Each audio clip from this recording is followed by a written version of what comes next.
So, good morning to all. Today's speaker is Mr. Vaibhav. Vijay passed out in the year 2012 from mechanical engineering.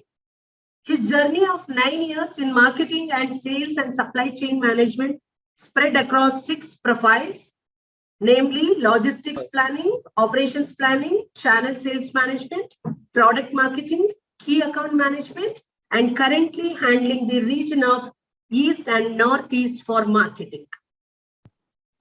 He started his professional career with the global IT company Tata Consultancy Service Limited. Prior to this, he held the position of key account manager, South product marketing manager, South marketing manager South, and handled Karnataka channel sales as a business manager. He also worked as a supply chain professional, catering to supply chain exports planning, logistic planning, CKD planning, and operations. Today, he will be enlightening all of us on the topic motivational and employability. Mr. Vaibhav, on behalf of New Horizon College of Engineering Alumni Association and students, I welcome you for this webinar series. Over to you, Vaibhav. Thank you. Thank you so much, ma'am. I think let me get one thing straight first up. I think this is the first time I'm addressing such a huge crowd. 158 participants is what I see. I've never addressed such a big crowd. So anyways, it's a shame that this is happening virtually because I no longer live out of Bangalore. I've moved to Kolkata just 5 months back. Otherwise, I would have loved to come and address so many of you in person. So on that note, I think I'll begin. That was a very humble introduction, ma'am. Thank you so much. Thank you, Vaibhav. And for guys and girls who felt that this guy has done too many things in 9 years, it is not that. It is just that we keep changing roles and it keeps getting added onto our CV. So a very normal person, probably your alumni, same college, same thing. So yeah, trying to make a difference and work hard. So that is where I am currently. So today's topic, I think today's topic says it is about motivation and employability. So I would want to begin this talk by setting the context, right? Because I understand it's a 45 minutes session. It's 10:40. So ma'am, we go up to 11:25, 11:30, right? It's fine, Vaibhav. You can. Okay. So guys, first things first, English is a language which is spoken throughout the world, right? But sometimes the basic words or the basic sentences which we read or which we try to understand, we perceive it very differently. So before I begin my talk, I just quickly happen to go to Google and search for the meanings, as in not today, but yeah, a couple of weeks back I did because I wanted to give this talk. So I'll just define the meaning of motivation. I'll define the meaning of employability. And on that premise is what I will start speaking about both these topics. So I'm not an expert of what meanings mean, but this is for you to understand what it says. So motivation is defined as reasons why you are doing something or the level of desire you have to do something. So I'll repeat it again a little more slowly. Motivation is defined as the reasons why you are doing something or the level of desire you have to do something. This is the actual definition of motivation. So if me saying this 2 times has clicked a different bulb in your head, probably this is what I wanted to instill because motivation, goal, morale, uh, peace, love, all these have different meanings in all our heads. So I just wanted to set the context straight. And employability apparently has a very interesting meaning. I never knew that this is the meaning of employability. I thought at a larger spec, it would talk about that you have to remain employable your entire life and how you can find ways and means to be employable all your life. But employability is what the definition of employability is actually the quality of being suitable for paid work, or in simple terms, employability is about being capable of getting and keeping fulfilling work. So if before this you had a different meaning to both motivation and employability, this is what apparently it means. And this is what I would set as a context and I would like to talk on. So guys, I will try to keep it really short. And okay, so first things first, I'm a 32-year-old individual. So whatever I speak, And I understand that we have students from the first year to the final year. So basically, I'm going to cover how motivation and employability from a 18-year-old to when you pass out your engineering at 22 to my current age, which in next 4 months I would turn 32. So I would only want to talk about this timeline because what happens later is something I've not experienced, and it would probably not be right for me to share certain things just based on my gut feeling. So I would want to begin on this. I will probably help you through a 10-year timeline and make you understand that what things are in store for you, what you can expect, how you have to keep the motivational levels probably high or constant throughout, and also about the employability portion. So to begin with, I would just want people to raise their hand if they agree to me or not, so that I can get the pulse of this particular group. If I have to ask you guys, 183, the count is going really, it's growing really big. So if I have to ask you 180 odd participants that what would you want to become? Would you want to become a CEO of an organization, or would you want to become, say, a YouTube podcaster, or probably a content creator? So people who want to become the CEOs can raise their hand. The other people who do not probably can keep their hand down. So this is just a pulse check. If we can do it a little quickly, it would help me. I think with Vaibhav, we have not given them now. We have unmuted everyone. We thought at the end of the session they can ask the question anything. But I feel that I'll ask them to put it in the chat box. Okay. Fine, ma'am, but I can see the hands raised, so I can Oh, you probably. can see the hand raised. Then fine. Yeah, Oh, yeah. So hand raise is for people who want to become CEOs, see you. and Okay. any other emotions or emojis, whatever you call them, for if you want to become a YouTube content maker or an influencer. I just want to do the pulse check so that I understand and I can begin talking about motivation factors. So fine. I see 10 or 12 people raising hand, and I see no one being, as in out of 192 people, no one here wants to become a content creator. But guys, we live in a world which is very funny, and that is how I would want to start talking about motivation as a factor. If I tell you that a content creator or an influencer today is making more money than the CEO of a company, would your answer now change? Would your answer now change if this is how the world is working? Would your answer now change? And this is a fact. This is a fact. You can see this around you. A CEO of an average company would make around 4 5 plus CR, and probably a content creator might make much more than that. So this is the world in which we are living in, right?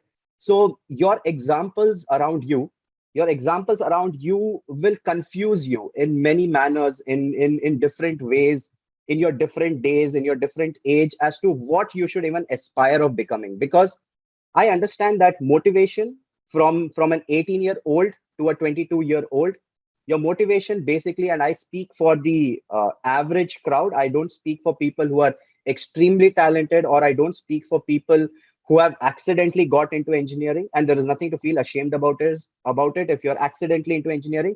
But the motivation for this age group on an average is for you to get six is for you to get 60% and above.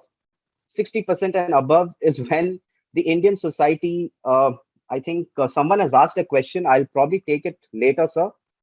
Captain Prabhu James. I'll take it a little later so that I don't lose my flow. Yeah, thank you. So this is okay, sorry. So this is what you guys are going to see around you. Okay, I'll think I'll getting a little distracted. I'll close this chat.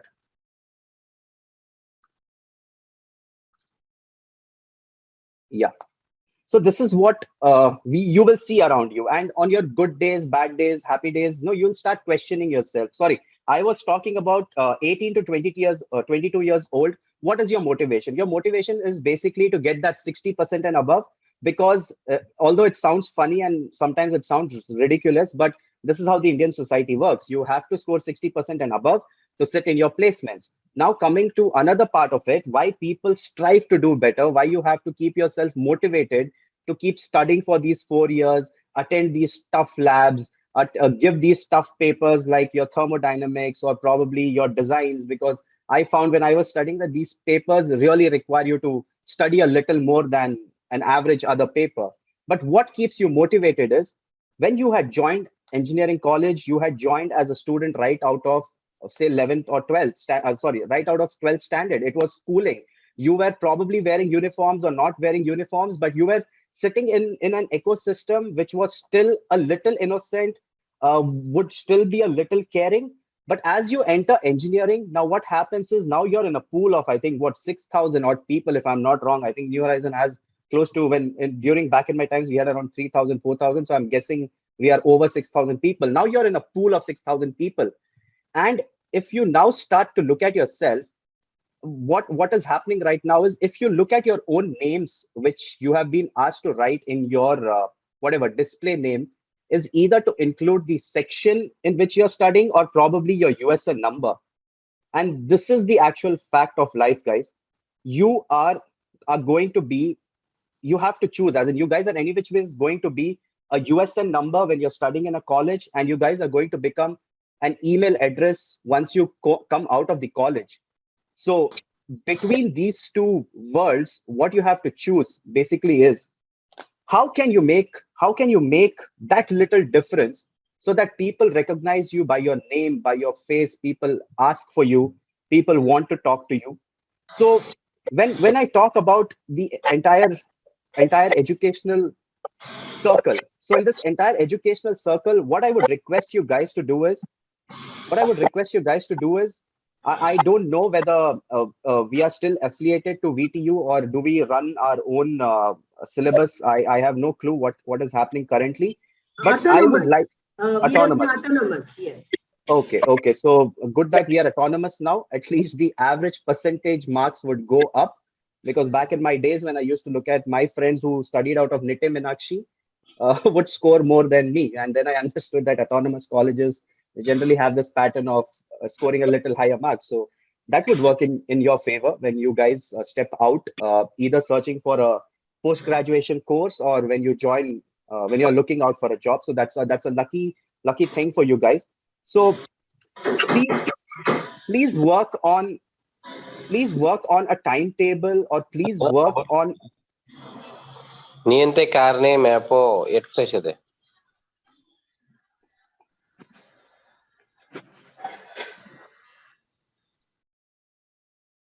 Okay, yeah, thank you.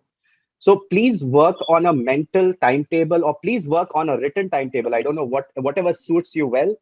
That if if you want to be the top 10% or top 20% in your own batch, and this I am speaking for everyone, and also I know the reality that when I say that please try and be the top 20% of your batch, someone is going to come 21st, someone is going to come 22nd. But please understand that this is temporary. This will be probably temporary if you're sitting for placements this year. For your entire life, you're not going to be labeled as 21st rank or a 22nd rank or the top 20%. Things change, but as on date, I request every student, whosoever in whichever year you are, first try and reach the kind of percentages you feel would be comfortable for you to land a job and to land a good job. And when I say about good jobs, please understand that the stakes are even more higher when it comes to good jobs. Uh, like there are few companies, I think you would have heard from your seniors, I think Schneider or something, which comes for placement, they ask for 70% and above. So as a student, I think it is your responsibility that you strive for excellence. I understand that the subjects are tough. I understand that not everyone would be in the right frame of mind when the examination comes in. Sometimes we are either sleep deprived or we are underprepared. Sometimes we have probably got the notes so late that we have not even got the time to run it through.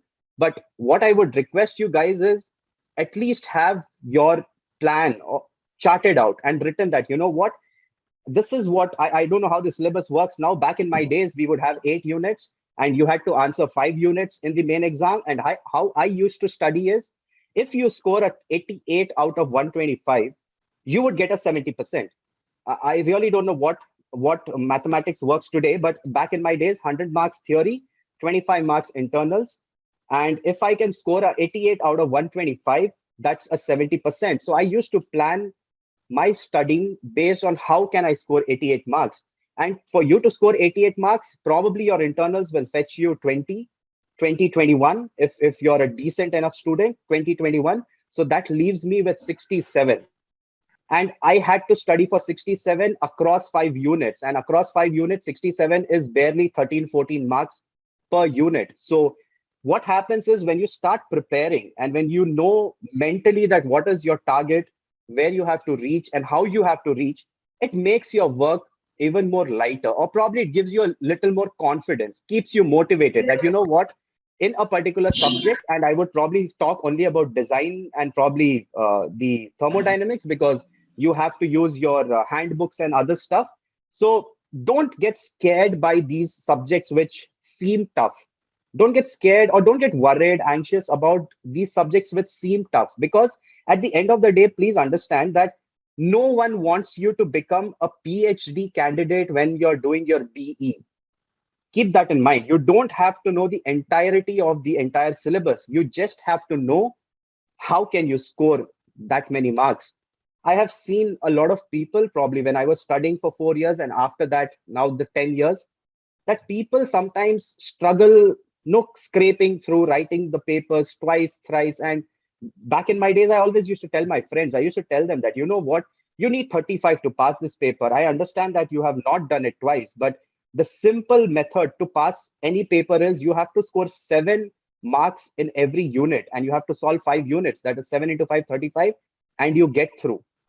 I think if someone, and I would probably request the teachers fraternity as well, that one should help students understand that how these examinations are conducted and how one can score marks. I think when you had written your CETs and you would have gotten here, your tuitions back then, which goes on for 2 years, 6 hours a day, they would also teach you the same thing. And now when you will be stepping out and writing GMAT or writing something else, probably a CAT exam, again, people there, the coaching centers there will tell you that it is only about scoring.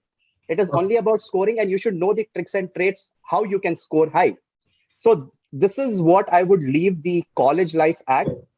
I would request people, please find dear friends, please find good friends. If you are the introvert type, college is the best place where you can probably become a little more extrovert, because the job life is something which, if you get good set of people, if you get good set of mentors, they will probably help you convert from an introvert to an extrovert, because the the corporate the corporate world does not like an introvert person, because if you are asked something or if you are asked to present something, you should know how to present it. But for all my friends who feel that, you know what, I'm a little shy, I cannot walk up to people and I talk, please start utilizing your college 4 years or whatever 2 years, 1 year you have left.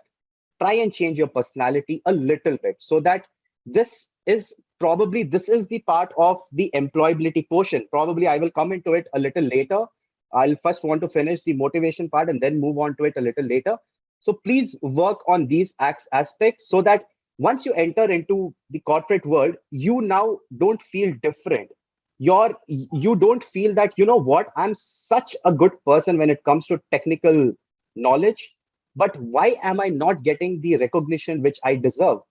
And the simple answer to that would be that you're not an extrovert person. You're not able to market yourself well. You're not able to speak about yourself well. People are not talking about you enough.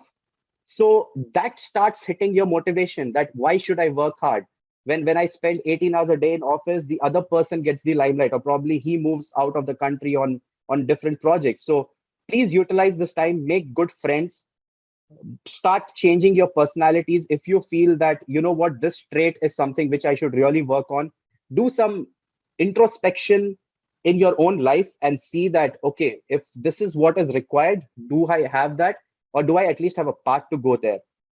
So now I will move from the college life to how the other 10 years would look like. So basically, I would talk from when you turn 22 to when you turn 32. So that 1 decade, how it generally looks like. And what and how can you keep yourself motivated when it comes to these 10 years? So, guys, basically, you're 22 to 25. These 3 years are going to be insanely interesting. It's going to be really interesting because many of you will now probably step out of your home I'm assuming that if you guys get a job in a different city, you would be willing to take it up. And as a person who has seen a little more world than you, I would genuinely request you guys to move out to a different place if you ever get an opportunity. Say you get a job in Hyderabad, please take it and move, because you will learn something which probably staying at home will not teach you. You will learn how to manage stuff on your own and whatever XYZ stuff. For I'm talking only to the day scholars. I think people who have lived out of hostels very well know that what and how life is when you probably just have your parents talking to you over the phone. So from 22 to 25, this is going to be really interesting. Now you are going to see that now you have been started treating like an adult all your life. This is what you craved for. Engineering life is when we start feeling that we are pseudo adults, or we like people to treat us as adults, but the society doesn't. The teachers would not, your parents would not. Some of us would probably still not get our driving license because our parents are worried about us. All these small, small things. Your parents would still say that, no, you please concentrate on studying. You're not getting a smartphone, or you're not getting whatever XYZ things. But 22 to 25, guys, trust me, it is going to be so interesting, and it's going to fly. The 3 years are probably going to fly like it would seem like it has just been a year. You would move from 22 to 25 accumulating things and memories, and no, you would love this era where you would now be recognized as an adult. So on one way you will be recognized as an adult, you will start working for a particular organization.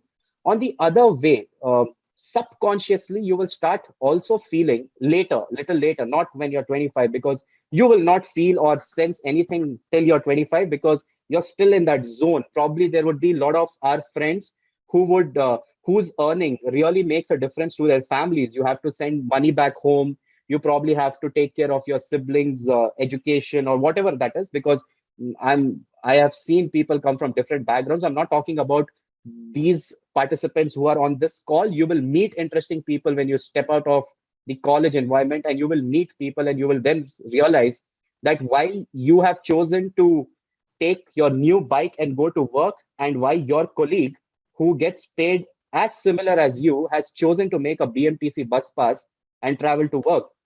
You will understand that your motivation factor and his motivation factors are extremely different. And this is where, guys, is when you will start adulting in a better way, in a much matured way. Because 22 to 25, you will be like, okay, fine, end of every month, I get some money. Now I do this, I do that. I save some money, probably, if at all you have the notion of saving, or if your uncle or your father, or if someone has told you that you need to save, or probably if someone tells you that, you know what, let's not save for 3 years, let's travel, let's buy things and do that. It depends on which line of thought you guys choose. But you will understand that the motivation factor in your same office, in your same department, is different for others. Your motivation would be that, you know what, I see this guy who is probably, I'll talk in terms of positions which you can understand better. So now this guy is an executive and I want to become a senior executive, or this guy is an executive I want, and this guy is a deputy manager. So there will be probably two motivations which you will have why you want to reach from this point to that point. One would be that you would see the content of work which he is doing, or the kind of responsibility he holds is motivating you to reach there, because you feel that, you know what, now I can add more value, and I would do less of operational jobs. The other motivation for other people would be that, you know what, his his salary or his compensation is something which is motivating me. Now, again, both the line of thoughts are extremely good. I would not say that this is good or this is bad, or this is bad or this is good. Whichever thing appeals you or whichever thing motivates you, choose that path. But also, please remember, guys, that, you know what, between 22 to 25 is when you're actually literally making your career, because the way you behave when you're 30, the way you behave when you're 40, is actually getting installed inside you. For a lack of better word, I would say that it is getting installed in you between your 22 to 25, 26, because you would look at your seniors, you would understand that, you know what, this is the style I would want to copy. And trust me, over a period of time, what would happen is you would get so involved in your work life, your personal life, your social life, your friends. You're say probably because now you have other things to do, there would be too many places where you would be called or you would be wanted. Managing time and still understanding that every one of us has 24 hours and saving that energy that you can perform to your best is not an easy job. It definitely takes a toll on your mental health, definitely takes a toll on your physical health, definitely takes a toll on your performance. So please keep yourself motivated, or at least have, again, I would say that have that particular uh, plan in your head, or you would want to know that you why am I doing this and how I would do this, and hence probably you would move from that place to another place. So 22 to 25 is the time where I would request every one of you to be motivated, highly motivated enough so that you strive for better things. If you get a better job offer, take it. A lot of people will tell you that, you know what, once you join an organization, you have to show stability because your other organization would not take you if they don't see stability in you. But guys, the world have changed. The world has changed. Sorry, the world has changed. It is not how it looks like 10 years back. If you have probably taken a job and you feel that, you know what, either my management is not good, or probably my boss is not good, or probably for a better word, you don't have any sort of motivation to go to your office because you feel that for this kind of a job, why have they even hired an engineer? You all are going to feel at one point in time that you would do so much of operational work that you would not understand why have they even hired an engineer to do these jobs. But you have to understand that when you do these operational tasks is when you would understand that how an industry functions, how the lowest level in the hierarchy, what he does and what he sends in front gets processed and becomes what. And this would give you a better understanding once you reach levels higher in your own career to understand things better. You would sympathize enough with the people who are junior to you. You would empathize with them. People, you would empathize with your juniors because you once upon a time were doing a similar job. So once you grow up in the ladder, you can probably find ways and means to understand that how can I make this person's job interesting, or how can I keep giving him capsules of motivation once in a while so that he does not find his job boring and he quits and goes away. So this is how basically your 22 to 25 would look like. You would have money, you would become an adult, you would do things for yourself, and you would be really happy. And I'm hoping that every one of you are happy and are not struggling in a bad job. So let's keep the baseline that the world is good and you guys are doing well. Now moving to 26 to 28, 29, these 3 years, guys, is going to be a little bit tricky. 26 to 29, what would happen is you would see a lot of confusion coming into your head. And this is why you have to probably stay motivated and again understanding and again reflecting as to what you really want to do in life. Because 26 to 29, now you have become an adult, you have spent 2 to 3 years in an organization, you know how an organization works, you know how to talk, you know how to give an interview, you have learned some portion of work which will help you jump to a next company. But what most of us would not know back then is what you really want in your next 10 years of your life. And that is when the doubt and the anxiousness of should I quit my job, do a master's abroad, or should I quit my job, do a MBA abroad? Should I quit my job and do a MBA here in India? Should I quit my job and take on a different course altogether? I have had friends who were engineers, worked for 5 years, and then randomly decided to go and study film. There is this other friend of mine, my batch. He chose to become a Zumba trainer, and I'm not joking. He was earning really well, really well. I think he was making close to more than probably over a lakh a month. And after 7 years of working, he decides that he would quit his job, open his own Zumba center, and he's doing well. Now, I have not been in touch with him for good 2 3 years, but I keep following him on social media, and I see his studio is doing really well. So 26 to 29 is when these kind of thoughts are going to come to you. For a lot of us, it would be the time where you would talk within your group, like people here would talk to their own friends, people here would talk to probably their colleagues in the work environment. But I would request you that if in those 3 to 4 to 5 years of your work, if you can find a mentor, if you can find a person who is senior in your organization, or if you can find a person who is a little more experienced elsewhere, probably if your friend has been talking to you and he says that his manager is friendly and his manager guides him well, I think you should use that option. Always reach out. I'm not saying, I'm not against you guys writing GMAT or writing GRE or moving out of India or being in India, doing something else. But guys, 26 to 29 is a time where you would have understood a lot of things. You would now start comparing yourself. You would also start saying that, you know what, I used to be a 70% student and the other guy used to be a 60% student. And today my salary and his salary has a 100% gap. And this is bound to happen. All of us will go through this, because if you feel that you're earning the lowest, there would be someone in the world earning lower than you. If you feel that you're earning highest in this world, there would be someone else earning higher than you. So eventually you're fighting nothing, but we get into this cycle where we feel that, you know what, things are not going right for me. Probably I'm not taking the right choice. But I would request that if you could find a mentor between 26 to 29, or probably from 22 onwards, but from 22 onwards, it's a little difficult. You would not align with the kind of thought process your managers would have. But probably when you're 26 to 29, and when these sort of questions come into your head, is when you should seek support from your mentors or your seniors, probably in your work or elsewhere. Come back to college if required. Talk to your teachers who have taught you. Talk to them once in a while, checking that what is happening. Can I do something? Can I still keep working and doing something? Because New Horizon has certain programs which you can work and also do. So probably come back, check, figure out what you have to do. Also 26 to 29, and don't count me as a sexist person here, but for our female alumni, as in for our female candidates, I think your parents will start pressurizing you. I know it's not the kind of topic you would want to hear on a Saturday morning, but this is what is going to happen. And then your tussle between, should I get married? Should Are my parents pushing me into something which I don't want now? I have just changed my job. I was struggling for 3 4 years under a bad company, bad manager. I have just gotten into a beautiful job.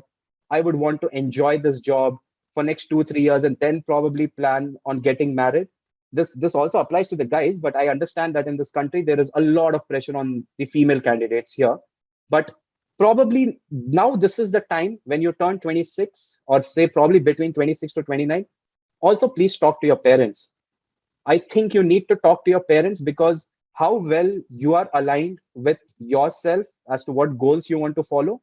I think your parents also should be informed about what goals you want to follow, so that if at all they bring you guys, or if at all they start pressurizing you, at least you have conditioned them to understand that what you should be doing. What you plan on doing, and why this is probably not the right time to do. So between 26 and 29, your motivation factors are now different. You're thinking about money, you're thinking about career, you're thinking about settling down. 26 to 29 again is something where you would have lost a lot of relationships. I'm not talking only the romantic ones, but you would have lost a lot of your friends. You would have been out of touch with them for now 5 6 years. That suddenly you will start seeing your circle of friends reducing. And now whom do you go talk to? This is something which is bound to happen with a lot of us, and I really hope that it does not happen to a lot of us, because eventually you will see one set of people moving out of the country, another set of the people moving out to a different city. Like for me, if you ask me today, uh, I have like what, three or four students of New Horizon left, who are my friends back in Bangalore. So now when I go back to Bangalore, I have less number of friends in Bangalore than compared to any other city in this country.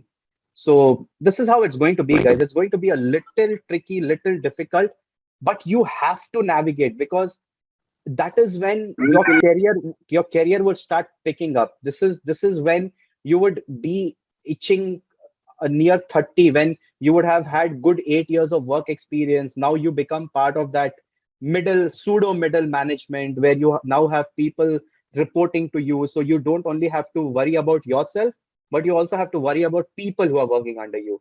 And that is again something which you will only learn by experience. That is something which cannot be taught. It only has to be learned by experience. So you will now suddenly see that you have too many factors playing onto your head, your own confusion, your own motivation level, and probably now the set of 5, 6, 8, 20, 20, 40 people, how many ever people reporting to you. So thus becomes a little challenging, takes a toll on your body. And also after 26, 29, what do you say, your eating habit changes, your sleeping pattern changes, you're now much more involved into other activities which you were not involved when you're 22 to 25, because now you have late meetings, you have probably client outings and all those things. And these things keep happening very frequently. This is something which you cannot avoid. You cannot say that, you know what, the client is coming, but I'm tired, so I'll go home. No, you will have to hang out. You will have to hang out till 11:30, 12 in the night, and then catch a cab and go back home, and then again come back to office at probably 9:30, 10 in the morning. And this is how the life is going to look. And also probably 29 and above. So now I would talk about your life, how it would look 29 to 32, which is where I am today. This is again a different portion. You know how it is not different from 26 to 29. The only difference between 26 to 29 and 29 to 32 is now you have settled with your decision what you made between 26 and 29. It can be right, it can be wrong, it can be temporary. I am again mentioning this word temporary is because you can change your career even after 35 years. Sorry, when you're 35 years old, you can still change your career there. It's not a miracle. It is just that you would get a in-depth about other industries. You would probably have a friend working in a different industry and he will pull you in a different industry. That is eventually bound to happen. But between 29 to 30 is when you would settle with the kind of decisions you have made, and you would start stitching a new format for yourself or a new life for yourself. When in during this duration, you would probably now would have been grown in your organization to a decent level, or at least you would be up for growing in your organization at a decent level. Either of these two things, you would either be married by now or you would be getting married by now. So there would be a lot of commotion which your mind will run through, because now you not only have to deal with the office politics, you also have to understand that now your parents are old. If they are staying in a different city, and if you're already married or getting married, or you're married with a kid, I forgot to mention that angle. A lot of you probably by that time, depends, would be married with a kid, and to manage all these things again gets difficult. But you as an individual, applies to both guys and girls in this forum today, that you have to keep yourself motivated at a different level. Now, here I would take a very interesting example. I don't know how many of you would agree with me, because probably the age difference between me and you is over 8, 9 years. So I don't know whether you have Mhm. seen this or not. You have seen this or not. But if you look at, if okay, you look at a person in your area, or probably in your apartment or around your house, you look at a person who is 60 to 63, between 58 to 65 years old. And I would give you this as an homework, or I would give you this as a social experiment. Please try it anywhere: metro, bus, flight, train, anywhere, or just near your house. Try and find a person who is between 58 years to 65 years today, because I'm going to talk only about that generation. Their basic motivation was only in building a house, getting their kids educated, and getting their kids married. They had these three simple motivations which would keep them going. When they would probably, when so I can probably talk about my dad. So when my dad was probably 40 years old, now he's 63, 64. When he was 40 years old, his frame of mind or his motivation would be that how can I get my sons entered into engineering, and now I have to pay the fees for them, because that generation, probably as per me, was not the blessed generation. Now again, this is a topic which is up for debate, but if you see the history of the country, 1991 is when the industrialization, or probably the economy, opened for the outside world to come and invest in this country. So these were people who had graduated in 80s and were seeking for a job in this country. Now you would find most of them either working in a government job or doing something which is related to a very small entrepreneur business, or later in their career they would have joined big private companies back then in this country. And you would also notice a very interesting thing, that when you talk to them, they would have very less memories which they can talk to you from their work days. They would, I'm not saying that they would be completely blank, but you will see this difference. You will see this difference, that how much today you can talk about your 4 years of engineering, right? These small stories about trips and about how that class went and this class went and how we all laughed together and teachers scolded us and blah, blah, blah. And when you enter your work life, you will find that this generation of people were so engrossed into just going to work, whether they like it or they don't like it, because the opportunities were less in this country back then, and they were also aging, right? It is very difficult for you to find a job after you're 45, 46 if you have not scaled up in your career. That is a discussion on a different day. But you will find them having less memory, because all their thought process and all their motivation was only to build a house, get their kids educated, get their kids married. So learning from that generation, today we have much more to do. I think we should do justice to whatever is present with us. Please, as an individuals, please keep yourself motivated in a very positive way, so that you don't have to end up what do you say, getting confused every other week, losing interest every other week. We are humans and we are bound to lose interest and motivation every other week, but this is something which we can avoid if we have charted out a plan for us. So this is where I would want to end the motivational thing, and quickly in next 5 to 10 minutes I would talk about employability, because I feel that everyone lives a different story. Everyone lives a different story. When you would have realized in your entire life till now that when you gave a 10th standard board exam, there was a huge pressure and commotion in your home. When you gave your 12th exam, there was huge pressure and commotion in your home. When you gave the CET, there was huge pressure and commotion in your home. Now, when you would pass out of the engineering college, there would be huge commotion and anxiousness at your home. But 5, 6 years down the line, when you will sit and look back at all these things, or when you would sit and look at your colleague who is worried about his son giving 10th standard, 12th standard, as a 22 to 29-year-old, you would then question that what is so different. As in, you will ask yourself that what is so different. This is how the society functions. I enter first standard, after 10 years I reach 10th standard, because it is designed that you have to give a board exam. You give a board exam, and then when you reach 12th, you have to give a board exam. You have to give a board exam, because engineering is done with limited seats in this country. You again have to give an exam. Now, it depends on whether it's IIT, NIT, XYZ. But you will start realizing that only when a particular person reaches that zone in his life, he will start worrying about these things. Otherwise, he is not worried about these things. You would never be worried about these things. But when your kid goes to 10th and 12th, you will suddenly be worried about these things. Similar is the case, excuse me, similar is the case when it comes to employability. Before you enter a job, no, you would be under an impression, and this I am speaking out of my experience, you would be under an impression that everyone gets a job. You know what? Most of you, I don't know, what are you thinking? If you guys don't think this way, I would be glad. But back in my time, all of us thought that all of us will get a job. Now, either I can get a job through my college placements, or I will get a job from outside.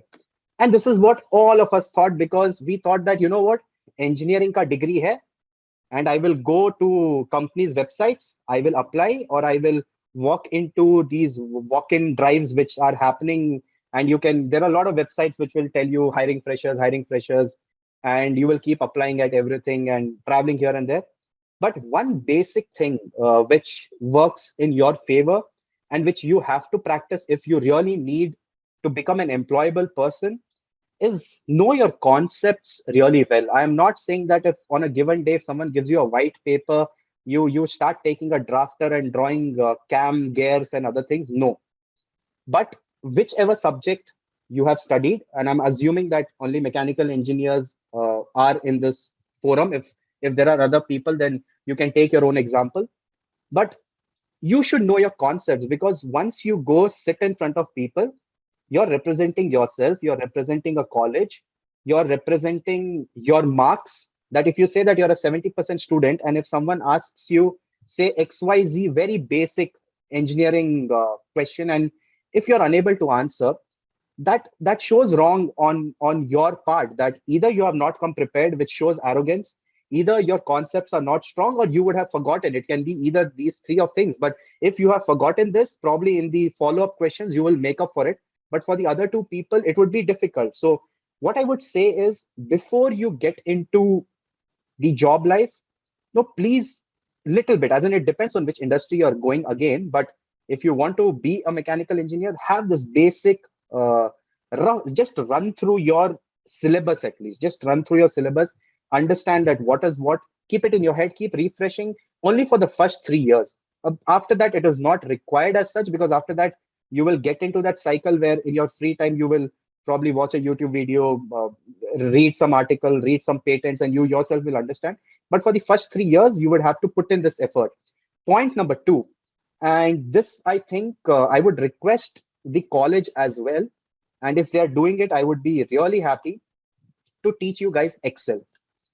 Such a funny thing, such a funny thing that Excel, why Excel, what Excel, does world even use Excel today? But the hard fact is everyone uses Excel. So if you really need to be a person who can add skill on your CV when you're just passing out, you need to know your basics, you need to know Excel, and you need to know how to write an email. All these things sounds really kiddish, but as an exercise, I would probably request you, if the teachers agree, write an email to your friend who is sitting right next to you, probably about yesterday's event. It's difficult to write a three-line email sometimes. You can write a one-page email, but sometimes it's difficult to write a three-line email. But you have to get used to this. You have to enter the world of corporate by being slightly prepared, So first thing is, you know your basics. Second thing is, you know your Excel. Third thing is, you know how to write an email. Fourth thing is, you have to choose an industry either in your head, or if you have interviewed to a particular company, and if you have entered that company, although you don't want to stay there in that company or in that industry for long, but please learn how much ever you can about that particular industry. Now, for you guys, I think for many of you, you will get offers from two companies which are looking for n number of manpower. One is your ed tech, the likes of Byju's, Upgrad, these sort of companies. I'm talking for people who would not want to get into the mainstream mechanical engineering companies, or you would get into something like a e-commerce. Now, although you don't see yourself there for the entire life, but trust me, entering into a particular industry, working in a particular industry, you need to understand from the product made and how it is made, to how that product is sold and how it is consumed. This entirety has to be understood, because although your interest does not lie in, say, working in edtech, working in e-commerce, working in fintechs, but your next organization where probably you have been dreaming to get into, he is going to ask you questions. He is going to interview you only on the work you have done and come. He's not going to interview you on the interests which you have, because you do not have an experience in your interest, other than if you're pursuing your interest outside your work also. So whether you like the organization or not, whether you like the kind of industry you have been in or not, but I would genuinely request you guys that if you really need to be employable from one job to another job and work on this employability, which is probably today's topic also, please understand the industry, how it functions, because you never know. Many of you today sitting here would join an organization, would work in that organization, and then would probably have a startup on their own with the similar business lines. So this is something which you really need to keep working. Also, you will find a lot of small courses which are either free or will hardly cost you 1,000 to 2,000 rupees. But certain things have to be learned which will be outside your college syllabus. Like, say, for instance, if you have to work on, whether your work demands it or not, but digital marketing is something which you really need to know about. there would be something to do with blockchain, which you really need to be aware about. There is something which you have to work on the industry 4.0. So industry 4.0 is something I would not want to cover now. It's an elaborate topic, but you can probably Google and read what is industry 4.0. You have to read being mechanical engineers. You have to follow things and developments which are happening on the EV side, hydrogen fuel cell technology. Reliance currently is working on a sodium fuel cell technology, CNG, LNG. You need to know about all these things. You need to know about why the semiconductor crisis came in the first place and how companies are trying to battle it out, what is going to happen. You have to see the trend. There is this website called www.statista.com or something like that. Log on to that website and you can see the number of, say, cars sold in America in last 20 years. Then you check the number of cars sold in Canada in last 20 years. Then you check number of cars sold in India in last 20 years. You will see a pattern in which these major countries are playing. And then probably it will help you choose. You can check the earning potential of a country, how people are earning, how people are spending. It's a very interesting website. You can probably go there and see, but it will help you in understanding that what industry is functioning in what way and how the consumers are behaving. And last thing I would want to talk about when it comes to employability, the last thing which I would want to say is please, please, please become perfect with the world geography. Please become perfect with the world geography, because if not anything, your your main countries in Europe, your United States, and your India, please know the demography. When you go to work, when you sit with people, when you read about people's culture and traditions and XYZ things, helps you connect to that particular person really well. Like, I'll give you a small incident and I'll close this topic, as in I'll close my talk for today. I joined TCS. I worked there only for 5 months. Thanks to college, I was campus placed via the college in TCS. My first round of interview was basically three of us were sitting, and the person who was interviewing us was asking the person sitting next to me about football, because they both apparently had a common interest in football. But he didn't choose to ask me a question in football because he probably realized from my body language, or probably the other two of us who were sitting, from our body language or from our eye movement, that probably these two are not interested about football. He asked me about the city where I'm living in. I'm not saying that these questions are going to come in your interviews, but what I'm trying to say is, from a small talk to an interview which you will ever be facing in your life, knowing geography, knowing people's behavior, what sort of business happens where, will give you a better depth in understanding what job is, how things are. So this will only help you in growing your knowledge, because most of the, if at all you choose to enter into the IT firms, the global IT hospitals and tourism and postal services of any country abroad is managed by Indians, or probably the Indian IT companies. So knowing these things, knowing nitty-gritties, understanding the hospitality industry, understanding the aviation industry, understanding the industry which you're interested in going, would really help you go places, because if not anything, you would at least be above average when someone is talking to you. So on this note, guys, I think I would like to end my talk. I hope that out of the entire 40-45 minutes, whatever I spoke, some part of it remains with you and you ponder on it. And I would be glad if I get to meet a few of you outside the screen as well. So thank you so much. Thank you. Thank you, Vaibhav. It was really a wonderful session. You spoke about motivational and employability, and you have given the tips to our students, how they need to face and what all the knowledge they should have. So on behalf of New Horizon College of Engineering and Alumni Association, my heartfelt thanks to you. And even on behalf of students, I would like to thank you for this wonderful session. So I request all the students, you can unmute your mic, and if you have any doubt, you can ask the question, or you can leave your message in the chat box. So Vaibhav will give a reply to your questions. And also we have shared a feedback link in the chat box. So all the students are requested to give you a feedback on this session. Over to students. If anyone wanted to ask any question, please, you can. You just unmute your mic and you can ask. Or you can leave your message in the chat box.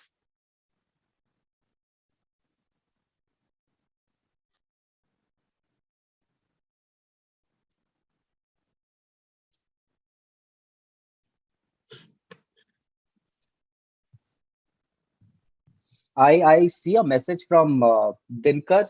Okay, Dinkar, I'm really sorry. I thought that the majority was from mechanical engineering, but to throw light on in general what it is, see, another point which I probably missed telling a lot of you guys, no, don't be a rigid person. Like I was a rigid person. The only reason why I'm working today in Daimler India, we manufacture trucks. Probably after this meeting, if you can just go Google Daimler India, you will know what this company does.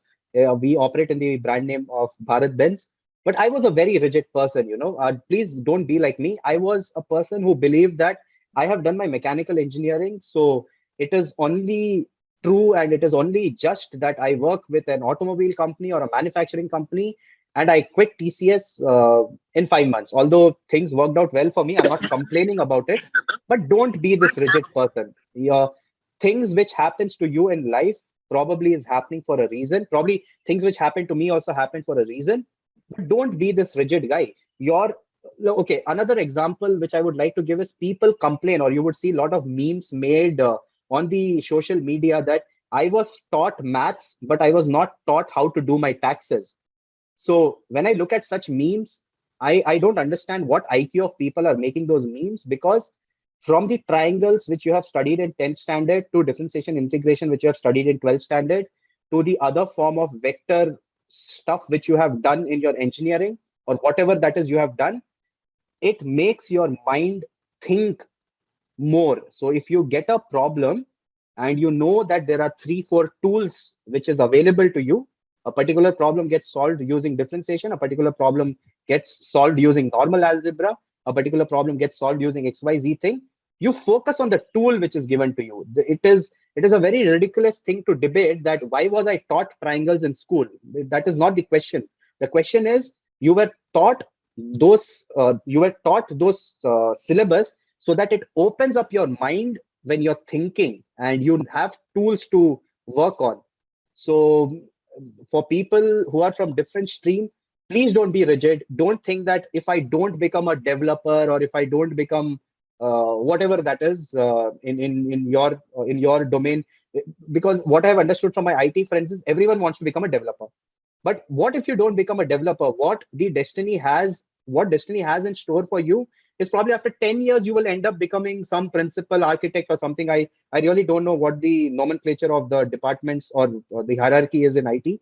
But don't think that you're going to start day one doing some very creative strategic job. Please use the word creative and strategy once you have understood how an organization works, how a business works. Then you talk about strategy, and then you talk about these things. So that is all I would want to say. Don't be a rigid person. Explore things. Probably one of you, after 10 years, I might meet one of you, and you would say that I own a restaurant. There is nothing wrong in these things. Absolutely nothing wrong in these things. Just get into a job and understand how an industry works, so that next when you do something on your own or in a different industry, you at least have a blueprint. You will at least know what departments are there, why those departments are there, what kind of manpower is required, why those manpower is required. So these little bit things has to be understood.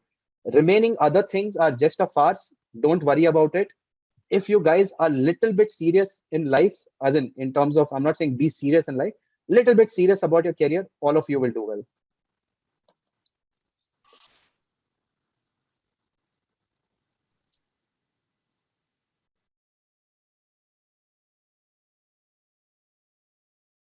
Okay, ma'am, Anyone I else? think Yeah, I think anyone else? I'll just answer Mr. Prabhu's question.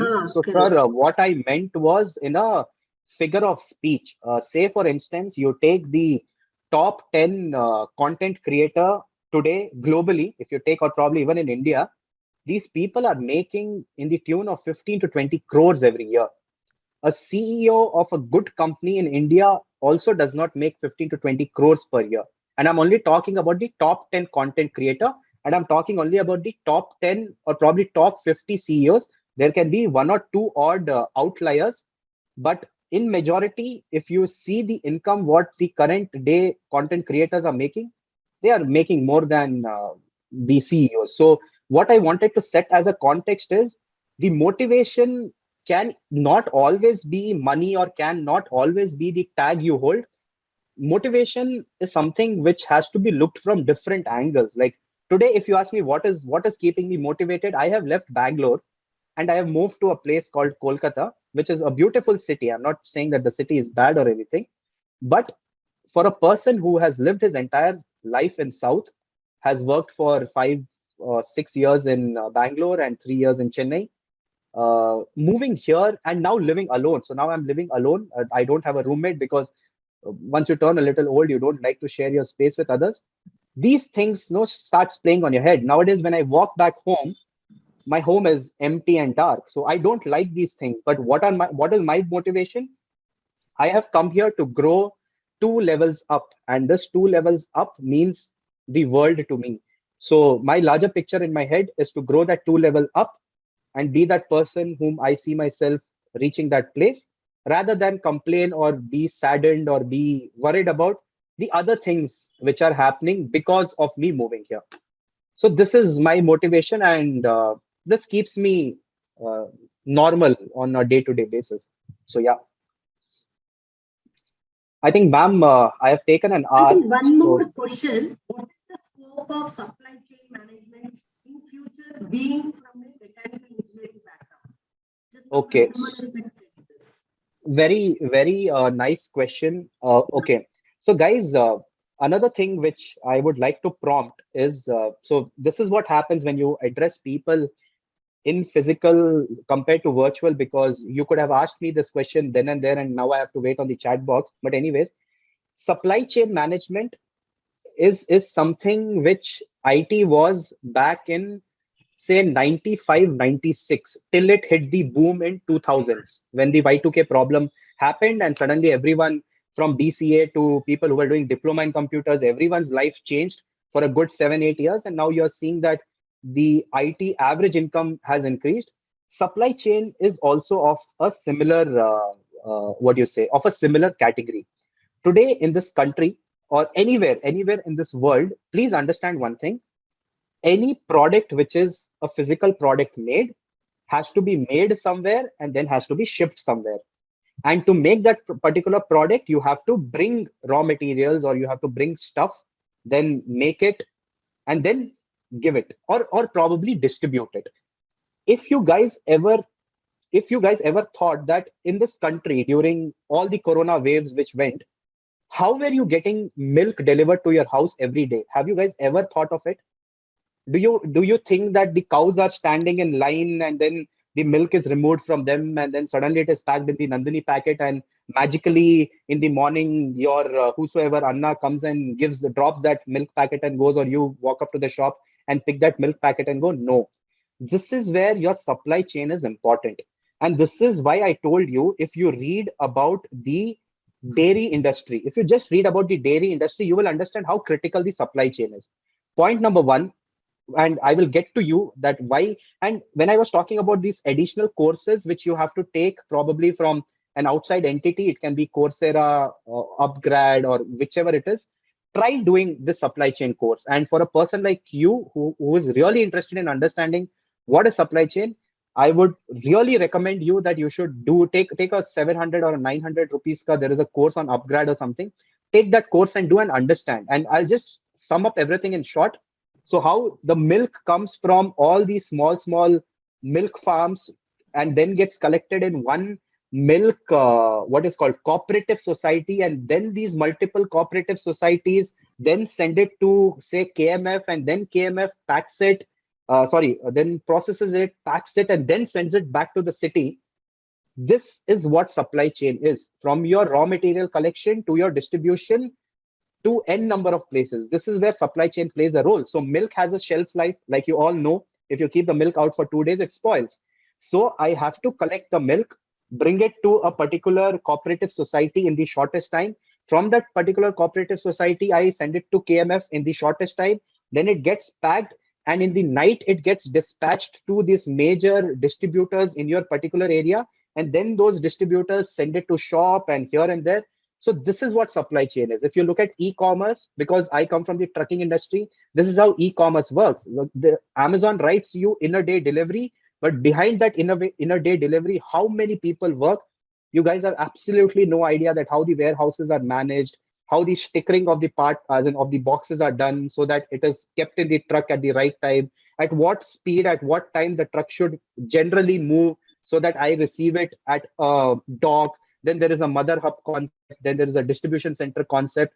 So these are interesting things. It is an excellent job profile, with people who have this analytical bent of mind.